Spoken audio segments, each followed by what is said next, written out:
Hey guys, சுறா மீன் சுக்கா ready பண்ண போகிறோம். எப்படி செய்யலாம்னு பார்க்கலாம் வாங்க. ஃபஸ்ட்டு ஆயில் விட்டு ஜிஞ்சர் கார்லிக்கு மசாலா பொருள் அப்புறம் ஆனியன் போட்டு நல்லா வதக்கி விட்டுக்கலாம். நெக்ஸ்ட்டு வந்து பார்த்திங்கன்னா கறி வந்து க்ளீன் பண்ணி வச்சுருக்கோம். சுறா மீன் கறி அது எவ்வளோ சூப்பராக சிக்கன் மாதிரியே இருக்குது பாருங்கள். அப்புறம் டொமேட்டோ சில்லி ஆட் பண்ணி நல்லா வதக்கி விட்டுக்கலாம். நெக்ஸ்ட்டு வந்து பார்த்திங்கன்னா உருளைக்கிழங்கு அதையும் ஆட் பண்ணிக்கலாம். ஆட் பண்ணி வதக்கிக்கலாம். அப்புறம் மிளகாய்த்தூள் லைட்டாக ஆட் பண்ணிவிட்டு அப்புறம் டொமேட்டோ சாஸ் ஆட் பண்ணிக்கலாம். அப்புறம் வந்து தனியாத்தூள் லைட்டாக ஆட் பண்ணிவிட்டு நல்லா கிளறி விட்டுக்கலாம்.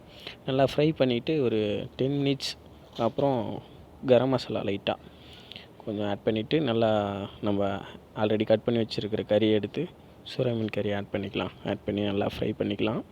நெக்ஸ்ட்டு லைட்டாக கொஞ்சம் சால்ட் ஆட் பண்ணிக்கலாம். நல்லா கோல்டன் கலர் வந்துருச்சு பாருங்கள்.